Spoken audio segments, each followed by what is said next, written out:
Hello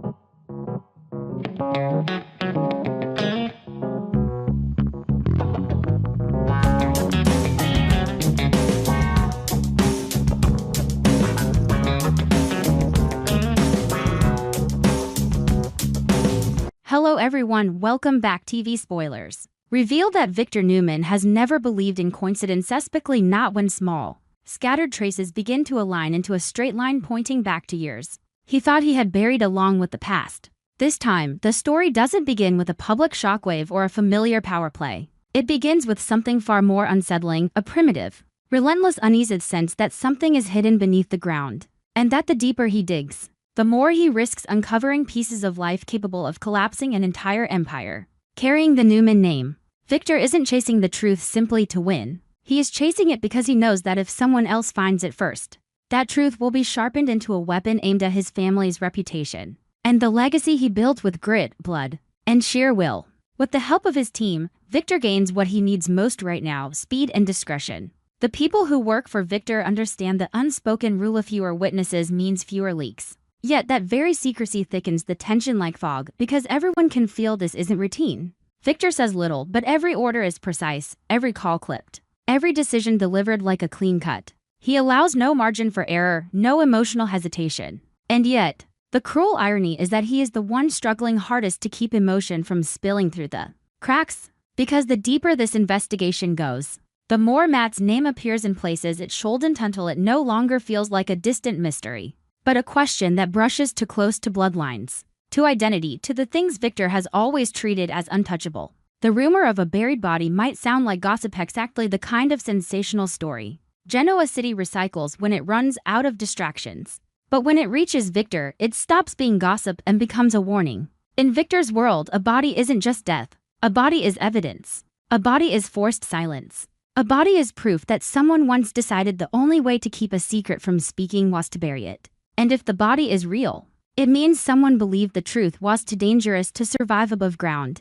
Victor recognizes that kind of decision. It can come from fear of destruction, from desperation, or from a plan so cold it borders on monstrous. All three possibilities raise the same question in his mind, and all three can point toward Holden Novak. Holden is not the kind of man Victor dismisses easily. There is a particular form of danger that isn't loud or theatrical but persistent, patient, and quietly suffocating. That is the danger Holden evokes. Victor watches the spaces around him, the way Holden holds back information, the way he lets others believe they are controlling the story while he decides what gets revealed and when.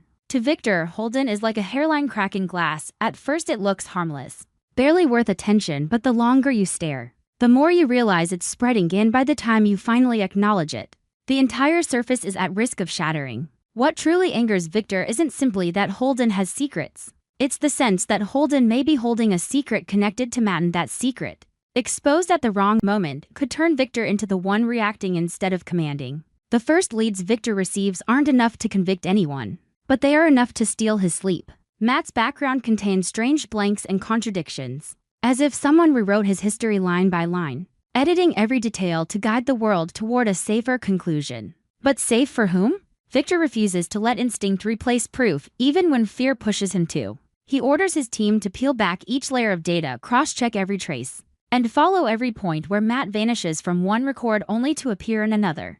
And in that process, a hazy link begins to form, too unclear to name outright, but sharp enough to send a chill down Victor's spine. Matt may not exist alone in this story. There may be a blood connection, a genetic intersection, a hidden overlap that keeps circling back to Holden, like a shadow lingering at the edge of the light. The possibility that Matt is tied to Holden in a deeper way than mere acquaintance leaves Victor caught between fury and fear. Fury because if it's true, it means someone hid a foundational truth in plain sight while Victor, the man who prides himself on controlling every variable, remained in the dark. Fear because blood is both power and vulnerability. If Matt is the thread that connects Holden to a past Victor doesn't want named, then every step forward could also be a step that drags the Newman family into mud they can't wash off. But Victor has never been the kind of man who backs away from mud. He tightens his grip. He pushes harder, because he believes that if he brings the truth to the surface first, he will control the way the story is told. That's why the DNA evidence becomes the center of everything, not only because it carries legal weight,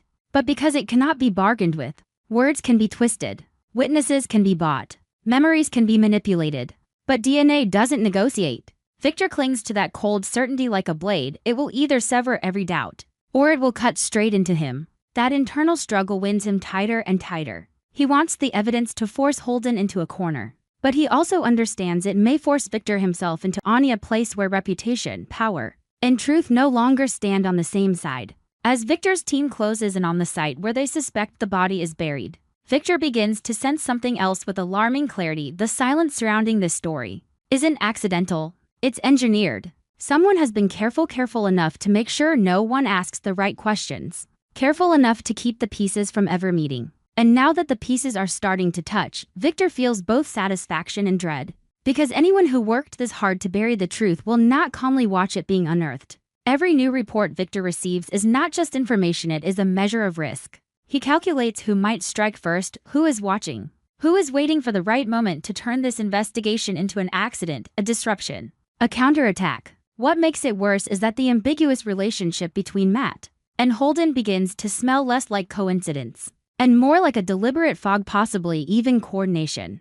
Victor has no direct proof they are working together, but the pattern feels wrong, the timing, the prepared reactions, the gaps that seem to protect one another. To Victor, ambiguity is more dangerous than certainty, because it makes every strike harder to justify. He can attack cleanly when guilt is clear, but if he moves on suspicion alone, he risks being painted as paranoid. And in the power world Victor lives in, paranoia is a weakness rivals exploit to erode credibility. Victor despises that feeling. He despises waiting. He despises guessing. And most of all, he despises realizing that his emotions are creeping into this hunt.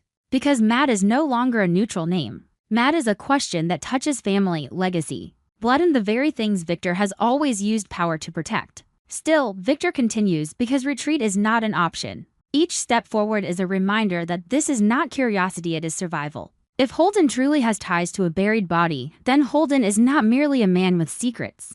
He is a man capable of dragging all of Genoa City into a new storm. And if Matt is the living link, genetic or otherwise, it connects Holden to that buried truth, then Matt becomes the hostage of reality itself, pulled between power and darkness. Victor understands exactly what that kind of storm can do. It destroys families from the inside, before enemies outside even need to raise a hand. As the moment of decision approaches, Victor is forced to confront a fear he rarely admits, fear that he is chasing a truth he won't be able to control. He has always believed he ends the story, that he writes the ending with his own hand.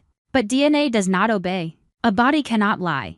And once the past is dragged into daylight, it refuses to remain shaped by anyone's preferred narrative. Every time Victor thinks of Holden, he doesn't just see a man to corner, sees a reflection of the fact that even the greatest power cannot purchase peace. And every time he thinks of Matt, he doesn't just see a ledge, sees a pressure point. A weakness that makes his chest feel heavy, because if the truth involves blood, Victor may be forced to choose between using it as a weapon and protecting it as family. Then the message comes, one that changes the air in the room. Victor's team reports they are close enough to confirm the buried body is no longer rumor. The world seems to pause under the weight of what is about to surface. Victor stands on the edge of the answer he has hunted, but also on the edge of a door that may open into truths about Matt and Holden he is not ready to face. He wants to crush Holden with evidence. He wants to rip away the fog. He wants to hold DNA like a verdict no one can deny. But in that same moment, a cold thought slides down Victor's spine. If the DNA doesn't just condemn Holden, but confirms a blood connection between Matt and Holden, then this will not be a strike against an enemy, it will be an explosion inside the Newman family's walls. And just as Victor decides whether to push forward or pull back, another short update arrives that freezes him in place. The DNA sample recovered from the site shows early signs of matching a source Victor never expected, forcing him to face the possibility that Matt isn't merely linked to Holden in some vague way. Matt may be the final key to Holden's true identity, and if Victor turns that key now, the first person dragged into the abyss might not be Holden at all, it might be Victor himself. Victor Newman never needed a confession to know someone was hiding something. He only needed a hairline crack in the story, a pause that landed a fraction too late, a phrase spoken out loud and then swallowed as if it could be erased. In Genoa City lately, everything looked polished on the surface, as most perfected. Handshakes practiced, the familiar illusion of control. But Victor could feel the darkness thickening underneath. Holden Novak had arrived like a piece that fit perfectly, a man who appeared at the right time, said the right things, and left behind the same lingering sensation every time. He carried a past heavier than the calm face he wore. Victor had been watching him with the eyes of someone who had survived too many wars to be fooled by charm, and what irritated him most wasn't the mystery itself, but the way the mystery was dressed in innocence. Like anyone who questioned it deserved to be labeled paranoid.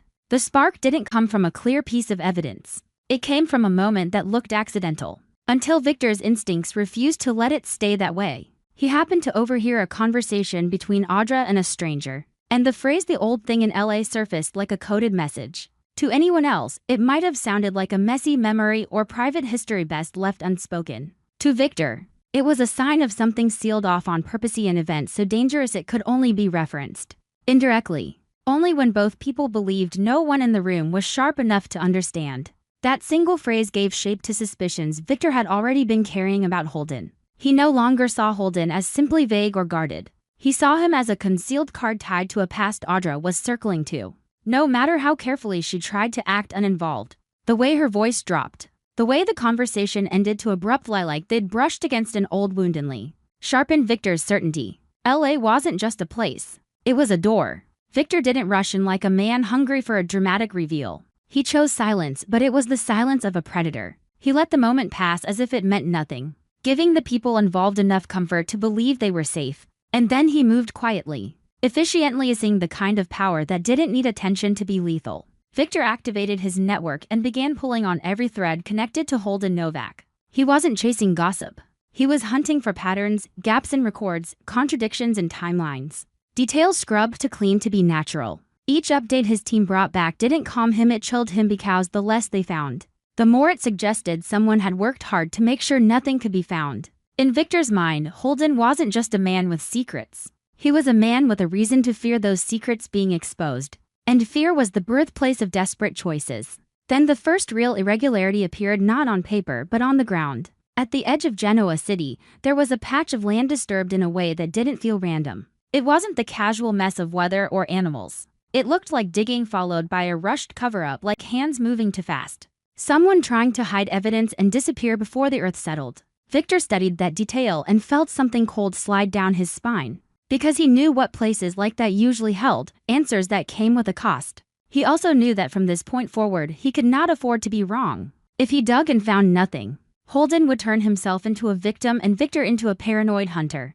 But if Victor dug and found what he suspected, Holden would be shoved toward a cliff edge he couldn't step away from, in Genoa City, would be swallowed by the fallout. Victor gave the order to excavate with the same controlled authority he always used, but inside him, nothing was entirely calm. He had seen too many secrets explode into catastrophe, too many truths revealed at the wrong time by the wrong person. He wanted control of the narrative. He wanted to hold the reins. And that need forced him to be even more precise, even more ruthless. The soil came up in layers, and with each layer exposed, the air grew heavier, as if the world itself were bracing for what was underneath. When the first undeniable sign emerged, it stopped being suspicion and became raw fact, and Victor felt anger rise alongside disgust. A body surfaced, buried carelessly, almost insultingly, like someone had believed the ground would do their lying for them. It wasn't just death. It was proof of a moment when someone decided a human life could be reduced to an obstacle, something to be hidden for the sake of silence. And then came the detail that turned shock into something darker. Near the body, there was a small item left behind in oversight and haste, or a fragment the person responsible hadn't even considered. That item carried traces of Holden Novak's DNA. When the confirmation reached Victor, it felt as if time paused. The gray area vanished. The ambiguity collapsed. This was the kind of evidence that didn't simply raise questions, it forced conclusions, especially in the court of public opinion. It shoved Holden into immediate crisis, not only as a man whose reputation would be shattered, but as a man facing the shadow of a murder accusation. The weight of DNA was cruel because it didn't care about context. It didn't care about charm or manners or how well Holden had integrated himself into Genoa City. It existed. It spoke. And it spoke loudly enough to drown out explanations before they could even be formed. But Victor was not a man who could only enjoy a clean strike. He understood what evidence like this could do beyond its target. It would shake the city's sense of safety. It would drag Audra into scrutiny. Because LA no longer sounded like casual history, it sounded like a thread tied to blood. It would force everyone who had welcomed Holden to wonder what they had truly invited into their lives. Victor did feel satisfaction because his instincts had been right and his patience had paid off. Yet even as that satisfaction flared, it was pressed down by the knowledge that this was no longer merely a power game. This involved a life erased, a secret buried, and consequences that would spread in directions Victor could not fully predict. When Victor confronted Holden, it wasn't with shouting or spectacle. It was with pressure of kind that made breathing feel like a privilege. He forced Holden to face the DNA, to face the body, to stand in front of a reality that allowed no clean retreat. The tension wasn't in what was said aloud, it lived in the silence between them. Victor looked at Holden like a locked door that had just been forced open. Holden, trapped under the weight of that stare, had to decide whether he would crumble, fight back, or hold himself unnaturally steady to buy time. For Victor, this wasn't merely a moment of triumph. It was a test. And for Holden, it was the moment his carefully built future in Genoa City began to fracture. Because one trace of DNA had more power than all the connections he'd formed. News of the discovery spread fast, as it always did in a town that fed on scandal and survival. Holden's career and future were no longer judged by his competence or his charm, but by one brutal question: why was his DNA beside a body buried in haste? That question hooked itself into every conversation and pulled hard, dragging fear, suspicion, and the ugly thrill people secretly carried when they watched someone fall. Holden was pushed into a suffocating corner because anything he might offer as explanation would be filtered through the same merciless lens. The evidence existed. Therefore guilt must be close. That was the cruelty of a tracite was silent. Yet it crushed language before language could defend itself. And Victor, standing in the center of the storm he had triggered, felt something dangerously close to triumph. He had exposed the hidden truth. He had proved, once again, that no secret could remain buried forever when he decided to dig. His power felt reaffirmed. Victor Newman was still the man who could tear through polish, rip away the illusion, and reach the bone of reality. Yet even in that moment, he recognized he was no longer fighting only Holden. He was fighting the consequences. Because when a truth is unearthed, it never stays contained. It spreads. It stains. It changes the way people look at each other, trust each other, betray each other. And Victor knew that if he handled even one step incorrectly, this discovery could become a double-edged bloody, one edge cutting Holden, and the other cutting into the order Victor believed he controlled. In the uneasy quiet after the confrontation, Victor felt his satisfaction begin to thin into a heavier instinct, something closer to dread. Because the entire chain of events looked almost too perfect. A carelessly buried body. A small item left behind. DNA that pointed straight at Holden. The disturbed ground like an arrow sign. It was enough to condemn in public, enough to trap Holden instantly. But also convenient enough to raise a darker question: what if someone wanted Holden destroyed? Before he could say anything else, Victor didn't want to admit he might be getting guided. But he was not foolish enough to believe crimes always made mistakes this neatly. He began to see Holden not only as the man who might be guilty, but as a black box that could be shattered before anyone ever learned what it contained. And if that box broke too soon, the truth inside might disappear forever, or worse, be rewritten by whoever had the most to gain. That realization sharpened into the most unsettling possibility of all. The old thing in LA might not be the past Holden feared, it might be the past someone else feared more. Enough to bury a body. Enough to plant Holden's DNA as a perfect target. Victor had unearthed a shocking truth, but he might also have unearthed a trap that had been waiting for him all along. And just as Victor allowed himself to believe the case was closing, a new report landed like ice in his veins. The item containing Holden's DNA didn't carry only his trace, it showed signs of contact from another source that had already appeared in the shadowy information surrounding LA. If Victor followed that second trace, he might discover that Holden wasn't the one who buried the body at all. He was the one someone decided had to fall. On our TV Spoilers channel, I'm always looking for content inspiration for each video by compiling short video clips to analyze and offer my personal opinions. This channel specializes in analyzing, theorizing, and discussing plot points in the Young and the Restless series from the perspective of a longtime fan. Through this, viewers can gain deeper, more objective, and more interesting insights. Subscribe to the channel to stay updated on the latest news about the Young and the Restless series.